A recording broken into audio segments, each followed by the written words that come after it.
Welcome to another episode of Three's a Crowd. A day later than usual, but we're here. Eli Atwood alongside Preston Vargas here.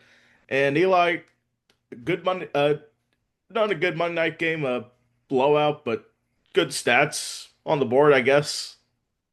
Yeah, it always could be worse, I guess, but Washington without Jaden Daniels, that always adds to the trouble there. hmm Well, I mean, there wasn't many competitive games this weekend. This was the rule, not the exception of the week so far. The Kansas City is 5-1 now in their last 6 games. Started out 0-2, outscoring Washington 21 nothing in the second half. Mahomes had a solid game, 25 for 34, almost 300 yards and a few passing touchdowns. Mahomes is getting the Chiefs back into it at the right time. Yeah, for sure. Kelsey kind of picked up the steam a little bit too, which that helps. KC's definitely turning it around here. He tied the franchise record for touchdown receptions. I think he's tied with Priest Holmes. He should pass that in the next couple weeks or so. Rashee Rice making an impact also 9 receptions, 93 yards and a touchdown. Um, where do the Chiefs go from here? How can they get the 1 seed this year? That's the main thing. Yeah, I mean, I think it's possible. They've gone back to 5-1 here. They're gonna have to do really well. I mean, a similar performance here to finish off the season, but I think it's still possible, very much. They do play the Colts the Sunday before Thanksgiving, which will be a big test for them. That game is at Arrowhead. Bigger test for the Colts to see if they're really legit, in my opinion. Yeah, But that should be a good game. You have Buffalo next week in the 425 slot. I think that's going to be, That's always a good one. it's always the big game of the season in the AFC. But it's weird. Both Buffalo and Kansas City are in the wild card, not leading their divisions. Yeah, I mean, it's a bit of a weird year in terms of that, but I could see them both making it up to the top, at least Kansas City making it to the top by the end of the season. They'll have to get past a Denver team that they play them twice, but Denver's looking pretty good to start the season. We'll get into their game against the Cowboys a little later, but they'll have the Denver Broncos are the only team sitting their way, in my opinion. Yeah, for sure. I think the Chargers, especially with all the injuries and everything, aren't quite there. I'm definitely falling off a little bit. The Chargers on their bye, or no, they weren't on their bye. They played Thursday night football, blew out the Vikings who are dealing with their own issues, but the Chargers they play the Chargers on December 14th, and that game's in Kansas City. So I think the Chiefs can get one over the Chargers again. Yeah, I think they should be able to pull that one out.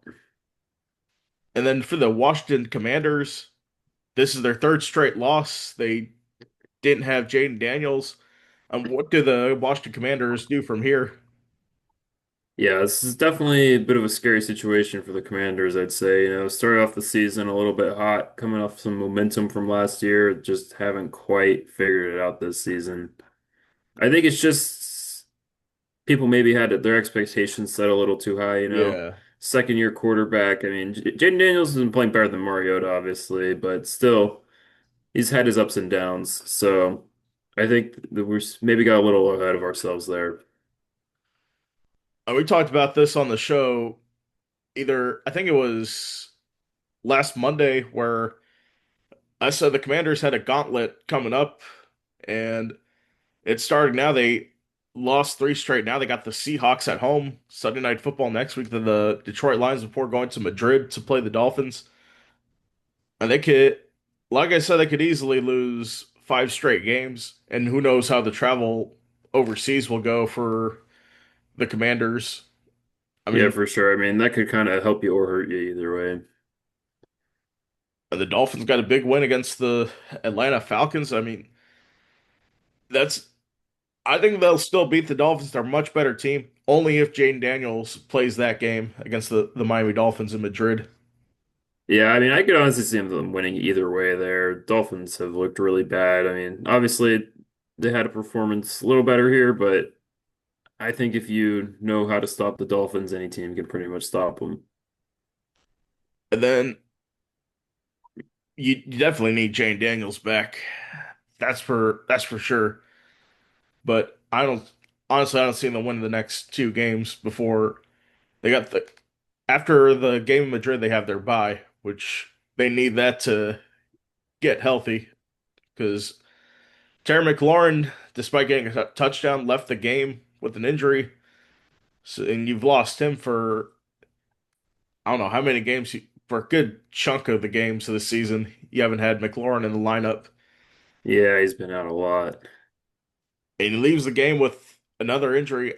We don't know what the injury is at this point, but yeah, you definitely don't want to lose him long term on an already injury riddled Commanders team. Yeah. They should move on to the World Series. Yeah, so continuing on, Dodgers beat the Blue Jays 5-6, 18 innings though. Took it to the very bitter end there, so now they lead 2-1. What do you have to say about that one? And the game ended at 2:34 in the morning, according to an alert I got from that time. But definitely a late night for either coast. I mean, the Dodgers getting the win, but I want to talk about Shohei Ohtani. He went 4 for 4, 2 home runs, 3 RBIs, 5 walks. He's the first player with 3 multi-homer games in the postseason. First player with 4 extra base hits, 5 walks in a game, 8 homers, ties for most in the Dodgers postseason history, and the second player with 6 homers in a 4 game span of the postseason. Shohei Ohtani's having one of the best postseasons of all time. Yeah, definitely a big step for Otani. I feel like his criticism before was he always kind of fell off once it came to the postseason, but this year he stepped up and really in a big way for the Dodgers. Unless it was his only ever time in the postseason. He never, Well, I meant early on in the postseason, or sorry. yeah. I mean, yeah, definitely turned it up, getting out of that slump he had against the Phillies and the Reds. I mean, they steamrolled past the Reds in the wild card, but we always knew that with this Dodgers team, they would be the best team in the National League, and they're showing it right now, going up 2-1 against the Toronto Blue Jays.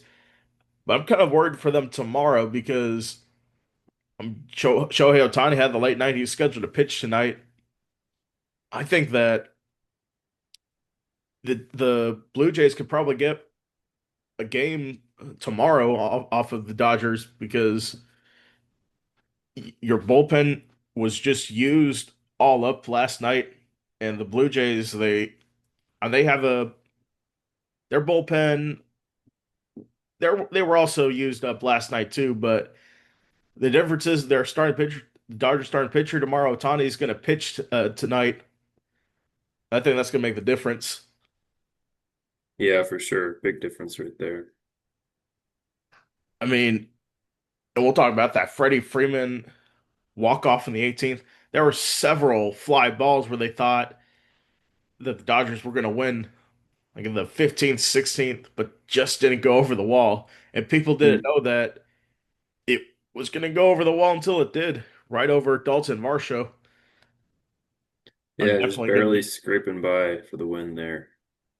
yes. And then we go on to a game that we attended on Sunday, the Bears. Disappointing performance against the Baltimore Ravens. We were sitting in the front 2 rows watching the Bears warm up pregame. We thought it was going to be it was always going to be a tough game going into a hostile environment in Baltimore, which the fans were nice for the most part. I mean, but what do you assess from the Bears so far? Yeah, definitely a bit of a wake up, I think, for the Bears and realizing that we can't always get these close wins that we've been accustomed to the last few weeks. We keep playing bad and we keep just barely getting the win, but this week play bad and you get the consequences coming off a team that just came off their bye week. Ravens are definitely one of the best teams in the league coming off the bye week. historically, but what I saw from the stats was no turnovers. That was the key. And you had 15 the previous 4 weeks, which helped you get wins in that 4 game winning streak. You forced no turnovers against Snoop Huntley. I mean, that's unacceptable. Kevin Byard nearly had one, even though it was off of him. It was off to the ball was going to the right, he was going to the left. You got a hand on it. Obviously, hard to make those kind of catches, but that interception for Caleb Williams really sealed the game and turned the direction to the Ravens. Yeah, I think the turnovers would be nice, but I don't think that's the main key here. I really think it comes down to a few things, and that's going to be Caleb Williams kicking and the officiating. I mean, you lose 3 points from the kick, Yeah, missed, should have been a made field goal. Carlos Santos just doesn't have the leg to get it there. Caleb Williams making crucial errors at the worst possible times. I mean, obviously his performance wasn't terrible overall, but it just wasn't good enough. You need to be better. And then as absolutely. for the officiating, there's definitely a couple things that didn't go our way that were maybe questionable, but at the same time, you can't really predict that. So you need to be prepared to win regardless of some mistakes. Absolutely. Penalties were an issue for the Bears. It wasn't really officiating, some questionable calls like that, intentional grounding, the pre-snap penalties, the false starts, illegal formations. You can't have that. You got to clean that up immediately, True. I was just thinking some of those questionable calls were very bad times where it maybe would have given the Bears a chance to win.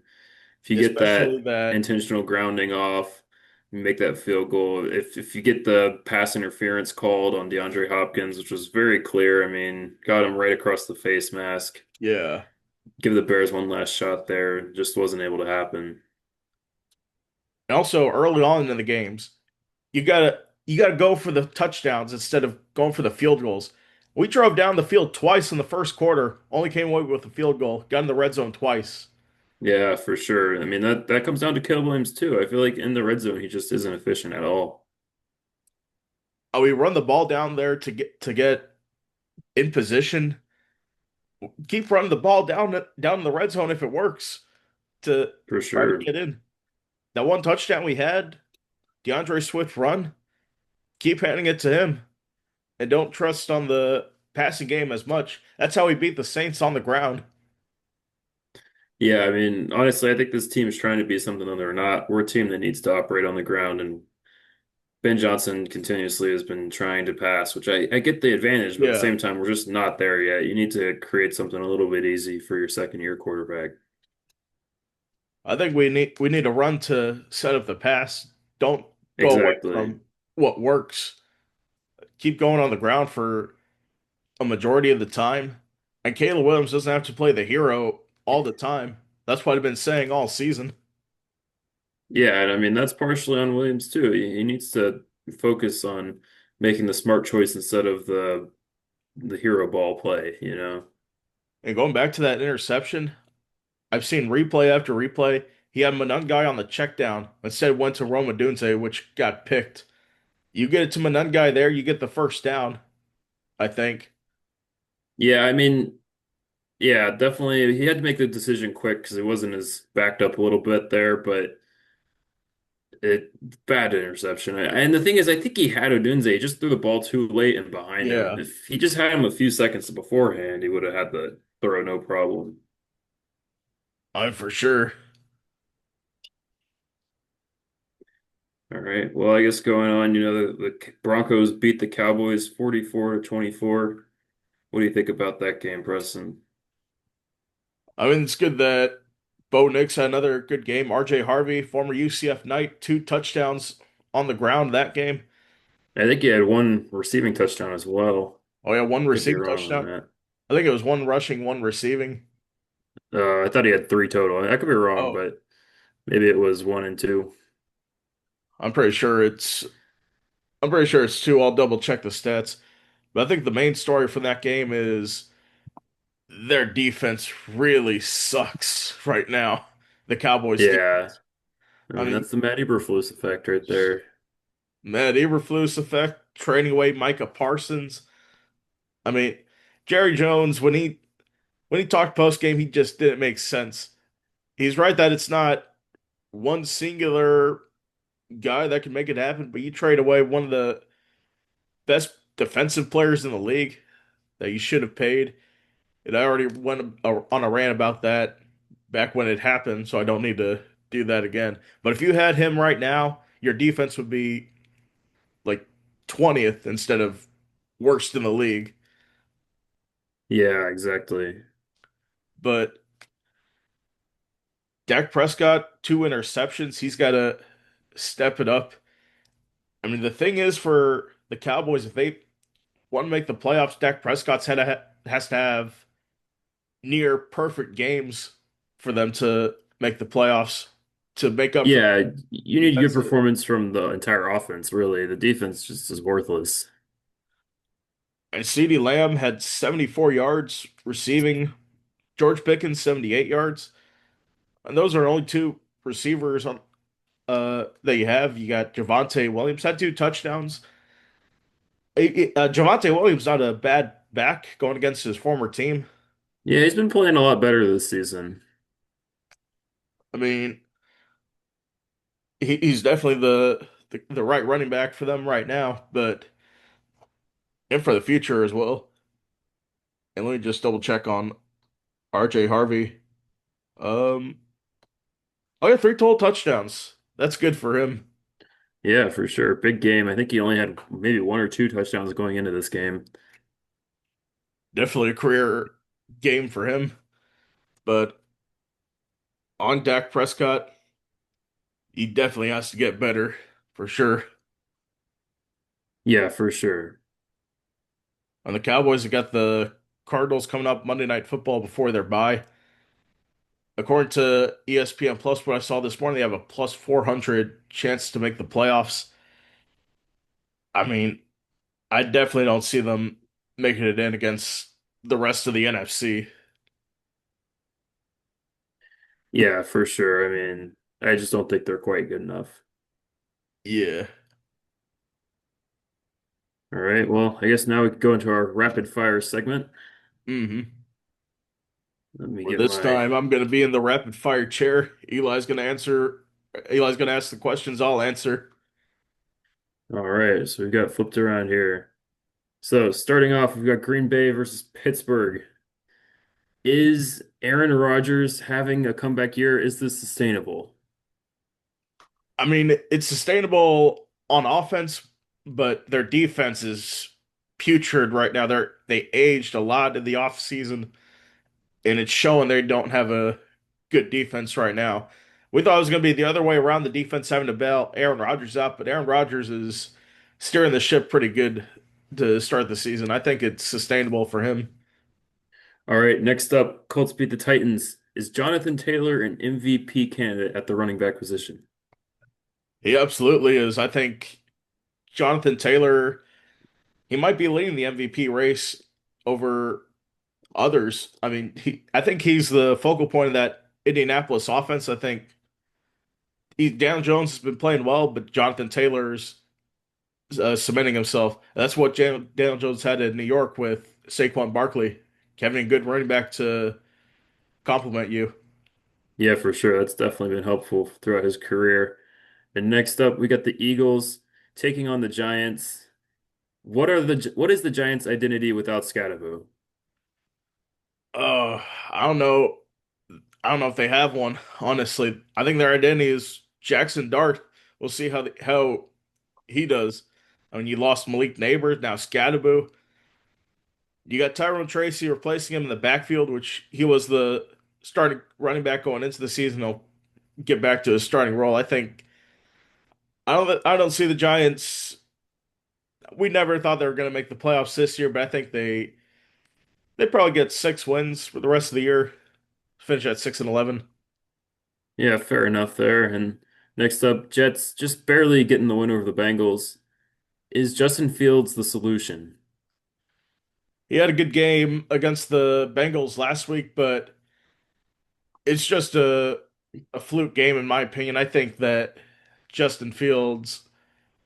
I don't think he'll be benched, but I don't think he's the solution or the future for the New York Jets. And then Miami Dolphins crushing win over the Falcons. Will the Dolphins have continued success, or is this just a one-off? This is just a one-off, in my opinion. I mean, Tua had a good game. What was it, four passing touchdowns? And McDaniels needed this win to save his job. But I think the Dolphins, I think they get a couple more wins down the season, and that's it. Yeah, I could see them finishing near the bottom for sure.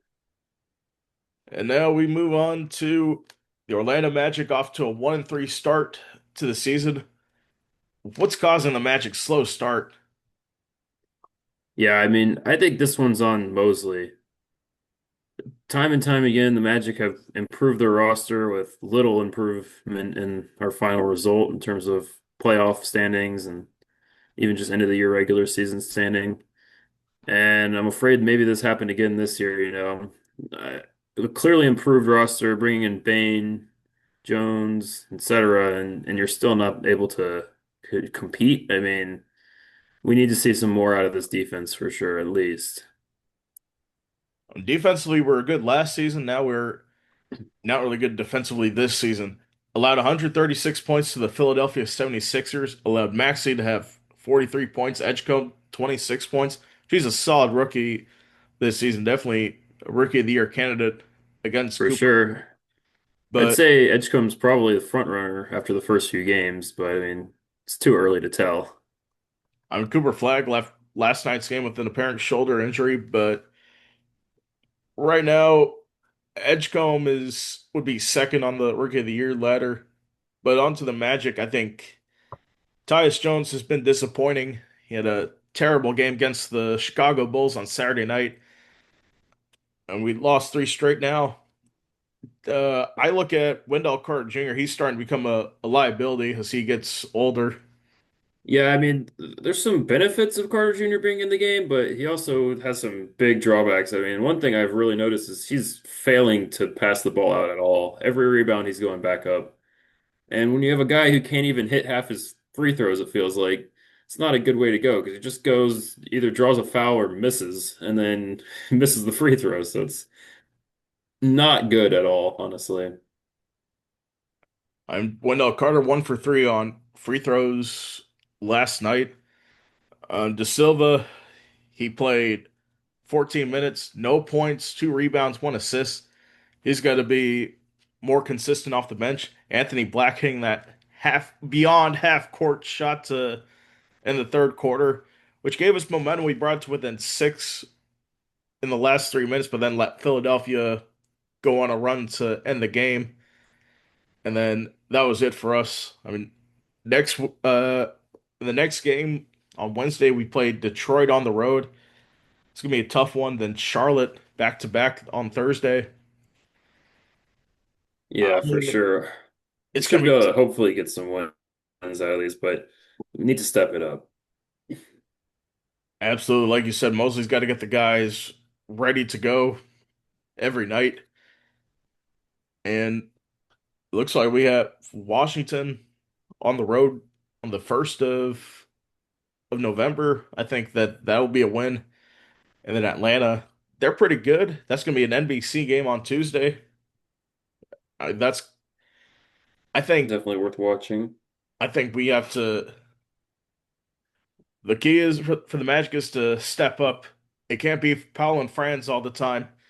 We've said that before. Desmond Bane's playing well also, but we got to get better defensively, and Yeah, for bench needs to sure. step up for sure. And hopefully Suggs will be back on full minutes sooner than later. That's been part of the problem defensively, I think. But I mean, even towards the end of last year with Suggs out, we were still doing well on defense. So not sure that's the complete story there. I'm for sure. And that's going to do it for our show today. We'll be back again on Friday. Thank you guys for watching. Don't forget to hit that like button and subscribe. And we'll see you again on Friday. Take care, everyone.